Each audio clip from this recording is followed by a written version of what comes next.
hasn't changed much with the latest iPad Pro, and with good reason. It has the same sleek, ultra-thin aluminium body available in either 11-inch or 13-inch sizes as per its predecessor. But what is new here is the M5 chip, which makes Apple's most powerful iPad faster and more capable than ever. When the iPad Pro is docked, it feels even closer to a laptop than ever, letting you type, multitask, and navigate iPadOS 26 seamlessly. It's expensive and the color options remain limited, but for power users who want the ultimate iPad experience, the 11-inch iPad Pro M5 is hard to beat. Here's how it performed in our testing. Apple's M5 11-inch and 13-inch iPad Pro is available in space black or silver. The 11-inch iPad Pro M5 starts at $999 or £999, while the 13-inch iPad Pro with M5 starts at $1,299 or the same amount in pounds, which is the same as previous generations at launch. Prices do go up from there if you want to add cellular or get more storage, but the iPad Pro starts at 256GB and also comes in 512GB, 1TB or 2TB configurations. The 256 and 512GB models come with 12GB of RAM, while the 1 and 2TB models come with 16GB.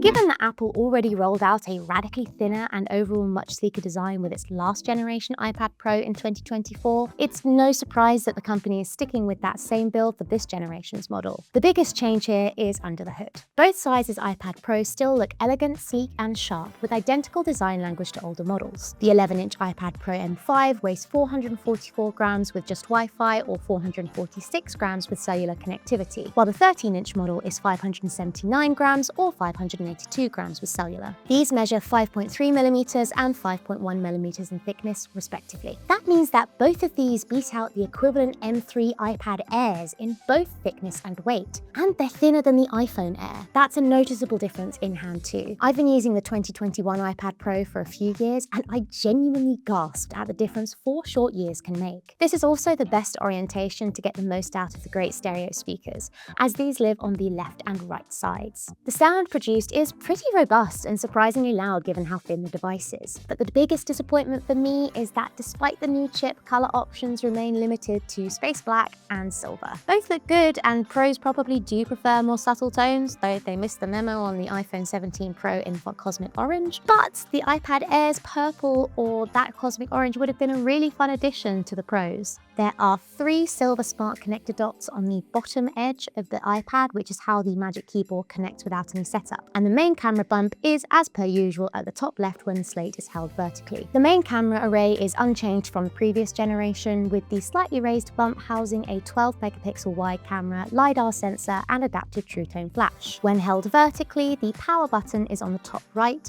with the volume controls nearby. The Apple Pencil Pro magnetically attaches to the right side and charges wirelessly, while the USB-C Pencil attaches but requires a charging cable. The USB-C port sits on the bottom in vertical orientation as per previous generations. It's a practical design overall, and this remains Apple's most premium and luxurious iPad. Apple is sticking with its impressive tandem OLED Ultra Retina XDR display, and it's truly a best-in-class screen. Colors look especially vibrant and accurate, with rich detail and subtle gradations, but it really excels at delivering incredibly strong contrast. Multitasking in iPadOS 26 is a breeze, whether you have multiple windows set up side by side, or you're jumping between Mail, Gmail, Slack, and whatever else you need. Whether you're watching content, drawing in Procreate, editing photos in Pixelmator, gaming, or using apps like Final Cut Pro or DaVinci Resolve, the display can easily scale to the task depending on your workflow and delivers stunning visuals. Just as with the previous generation Pro, the tandem OLED is essentially 2 OLED displays stacked together to produce higher brightness levels for stunning visuals, and it really delivers. The Ultra Retina XDR display offers 1000 nits of brightness across the full screen and can spike up to 1600 nits of peak brightness for HDR content. It delivers a fantastic 2,000,000:1 contrast ratio on top of it all. The display resolution comes in at 2420 by 1668 at 264 ppi. Another key advantage of going Pro is ProMotion, which enables an adaptive refresh rate between 10 and 120 Hz and ensures that games and other content look buttery smooth. That's only furthered thanks to hardware accelerated ray tracing support too. That refresh rate is also really helpful when it comes to writing with the Apple Pencil, further reducing latency and making scrolling through iPadOS 26 feel noticeably more fluid. Apple ships the 11-inch iPad Pro with an oleophobic coating that helps reduce reflections and resist fingerprints, and it does an admirable job. If the screen is off, you'll notice smudges, but when it lights up, the brightness makes them all but fade away, though I would still prefer not to have grubby finger marks on my screens. It does still catch reflections too, especially outdoors or on a sunny day or under harsh indoor lighting, but the optional fix here is the nano texture glass display, which works wonders but comes at a cost. Tucked into the top bezel and centered above the screen when the iPad is held or docked horizontally is a 12-megapixel center stage camera. This makes it ideal not only for recording videos, but also calls through FaceTime, WebEx and Zoom, as well as other apps like that. The main appeal of this camera is actually in center stage, which uses software magic to keep you in the frame when you're on calls, automatically panning and zooming to keep you centered. This is especially helpful if you like to walk and talk on calls, but more practically if you're doing something like cooking and want to hop onto a FaceTime call. It's an excellent feature and really freeing for hands-on use. There's also the same camera as last year on the back. If you're someone who likes to take photos with a tablet, you can certainly do that here, and the 12-megapixel lens is pretty good. The 11-inch and 13-inch models are the first iPads to launch with iPadOS 26 out of the box, and it certainly feels at home here, making the most of the M5 chip inside. It's easy to resize, move, and drag and drop elements between apps, giving productivity a powerful boost for pro users and making full use of that speedy and buttery smooth chipset. While the vastly improved AI-infused series still isn't here yet, the rest of the Apple Intelligence package works quite well, as do other third-party AI tools. Cleanup for photos ran swiftly, live translation was quick, and Logic Pro 2 for iPad stem splitter worked very well.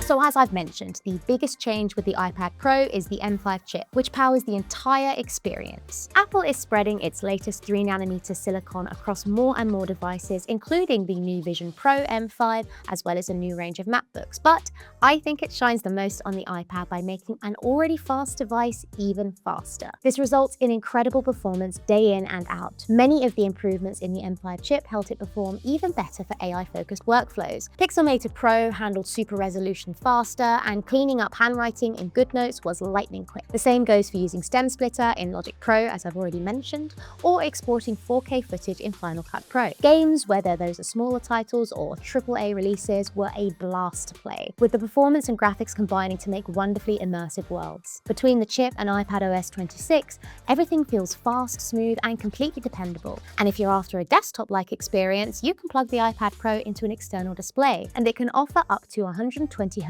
refresh rate. In the 1TB iPad Pro we tested, and also in the 2TB model, the M5 chip offers a 10-core CPU with 4 performance cores and 6 efficiency cores, as well as a 10-core GPU with hardware-accelerated ray tracing and neural accelerators, plus a 16-core neural engine. It also comes with 16GB of RAM and 153GB per second of memory bandwidth. When docked, the 11-inch iPad Pro feels very laptop-like, slightly floating as it's locked in with magnets.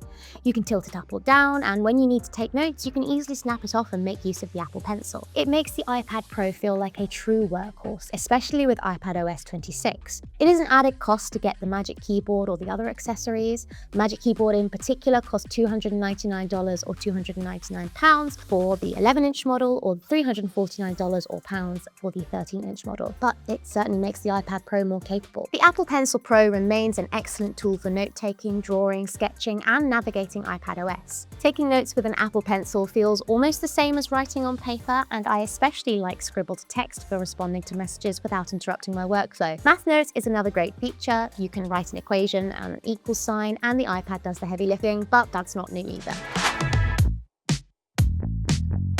As with previous iPads and iPhones, Apple is not sharing the exact battery size for the 11-inch or 13-inch iPad Pro. Instead, the tech giant likes to share estimates for browsing and playback times. Apple promises that you can get up to 10 hours of surfing the web or watching video on Wi-Fi, and up to 9 hours of web surfing with a cellular connection. Those are the same numbers as for the M4 iPad Pro, so it's likely Apple didn't increase the battery size. However, the M5 efficiencies, along with the Apple-made modem, likely help to keep that pace. During our testing, even when using the iPad Pro for work paired compared with the Magic Keyboard, we squeezed a full day's use out of it with close to 6 hours of screen time. And with the arrival of fast charging, you can get back to work at lightning speed, if you'll pardon the Apple pun. Aside from the upgrade to M5 and more RAM for the 256GB and 512GB models, Apple's other big hardware change was moving to its N1 wireless chip with a C1X modem. The former here delivers Bluetooth 6, Wi-Fi 7, and support for the Thread smart home connectivity standard, while the latter represents a move to Apple's own in-house modem. These upgrades deliver two major perks. According to Apple,